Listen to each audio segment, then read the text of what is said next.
Hi friends, మొదటిసారి మహబ్ channel వీడిసిన వారు subscribe చేసుకోండి అండి. గ్రూప్ 1 సంబంధించినటువంటి డివిజనల్ బెంచ్ కేసు అయితే రావడం జరిగిందండి. ఈరోజు గ్రూప్ 1 ఉద్యోగాలకు ఎంపికైన అభ్యర్థులకు తెలంగాణ హైకోర్టు అయితే ఊరట లభించింది. గ్రూప్ 1 నియామకాలపై సింగిల్ బెంచ్ ఇచ్చినటువంటి తీర్పును ఇక్కడ సీచే ధర్మాసనం ఇక్కడ రద్దు చేసింది. గ్రూప్ 1 జనరల్ ర్యాంకింగ్ లిస్టును రద్దు చేస్తూ ఇక్కడ చూడవచ్చు, గతంలో సింగిల్ జడ్జి తీర్పు ఇచ్చారు కదా. సో మెయిన్స్ జవాబు పత్రాలు మళ్ళీ మూల్యాంకనం చేయాలనేసి పేర్కొన్నారు. సింగిల్ జడ్జి ఆదేశాలను టీజీపీఎస్సీ ఎంపికైన అభ్యర్థులకు అప్పీళ్లు చేశారు. సో విచారణ చేపట్టిన సీజే ధర్మాసనం తీర్పు వెలువరించింది. అయితే విషయం ఏంటిదంటే, గ్రూప్ 1 సంబంధించినటువంటి టీజీపీఎస్సీకి అనుకూలంగా అయితే రావడం జరిగింది. సో మనకు ఈ కేసును డిస్మిస్ చేయడం జరిగింది సార్. ఎందుకంటే మరి ఎలాంటి అవినీతి జరగలేదు అనేసి కూడా ఇక్కడ డివిజనల్ బెంచ్ అయితే తీర్పు అయితే ఇవ్వడం జరిగింది. కాబట్టి మరి నిరుద్యోగులకు గతంలో సింగిల్ జడ్జి ఇచ్చినటువంటి తీర్పు మాత్రము మరి రీమెయిన్స్ లేదా రీ ఎగ్జామ్స్ నిర్వహించాలనేసి పేర్కొన్నప్పటికీ, కానీ డివిజనల్ బెంచ్ మాత్రము ఇక్కడ మనకు ఎలాంటి అవసరం లేదు, కేసును డిస్మిస్ చేస్తున్నట్టుగా ఇక్కడ ప్రకటించడం జరిగింది. ఏదైనా సరే మరి గ్రూప్ 1 సంబంధించినటువంటి వివాదము మరి ఇక్కడతో ఆగుతుందా, లేక మరి సుప్రీంకోర్టుకు వెళ్తారా అనే దానిపైన ఇప్పుడు చూడాల్సినటువంటి పరిస్థితి అయితే ఏర్పడడం జరిగిందండి.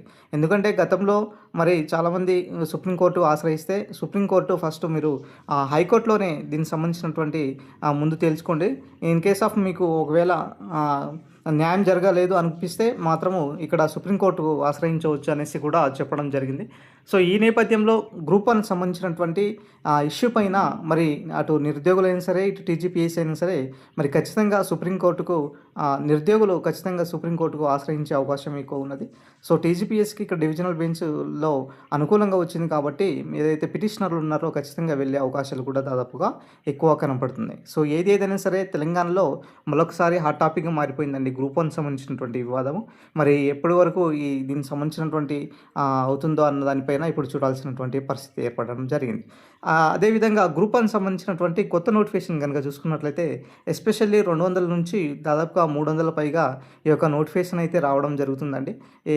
ఏదైనా సరే మరి రాబోయేటటువంటి ఉద్యోగాలకు సంబంధించినటువంటి ఇప్పటి నుంచే మీరు కనుక ప్రిపరేషన్లో కంటిన్యూలో ఉంచుకున్నట్లయితే ఖచ్చితంగా మీరు 100% ఈ యొక్క ఉద్యోగంలో స్థిరపడడానికి అవకాశం ఎక్కువ కనపడుతుంది. ఎందుకంటే గ్రూప్ 1 లాంటి కొంచెం టఫ్ అంటే గ్రూప్ 1 సంబంధించినటువంటి మనకు ప్రిలిమినరీ ఎగ్జామ్స్, అదేవిధంగా మెయిన్ సంబంధించినటువంటి ఎగ్జామ్స్ కూడా ఉంటుంది. కాబట్టి సో ఇక్కడ మెయిన్స్ అనేది డిస్క్రిప్టివ్ లెవెల్లో ఉంటుంది. కాబట్టి ఖచ్చితంగా ఇక్కడ మాత్రము మీరు ఎక్కువ హార్డ్ వర్క్ చేసుకున్నట్లయితే మీరు ఇక్కడ ఉండే అవకాశం ఎక్కువగా కనపడుతుంది.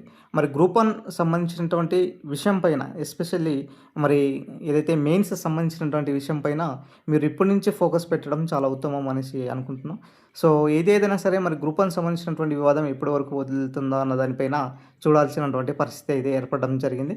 ఇది మనకు ఈరోజు డివిజనల్ బెంచ్ ఇచ్చినటువంటి తీర్పు అండి. మరి సింగిల్ బెంచ్ ఇచ్చినటువంటి తీర్పును రద్దయితే చేయడం జరిగింది. మరి ఏం రాబోతుంది ఇన్ఫర్మేషన్ అన్న దానిపై నేను మీకు వీడియో రూపంలో తెలియపరుస్తాను.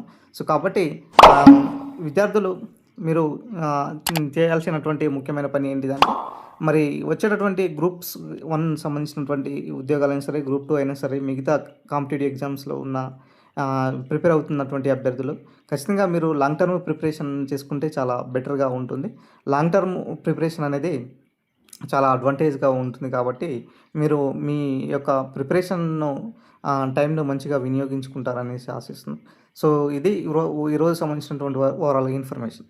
ఇక ఏపీపీఎస్సీ కనుక చూసుకున్నట్లయితే దాదాపు కూడా ఇక్కడ 99,000 ఉద్యోగాలతో మరి ఉగాదిలో నోటిఫికేషన్స్ కొత్త జాబ్ క్యాలెండర్ రూపంలో ముందుకు వెళ్ళాలనేసి భావిస్తున్నటువంటి సమాచారం. ఖచ్చితంగా అటు APPSC and Telangana public service కమిషన్లో 2 రాష్ట్రాల్లో కూడా ఈ యొక్క నోటిఫికేషన్ వచ్చే అవకాశాలు దాదాపుగా ఎక్కువ కనబడుతుంది.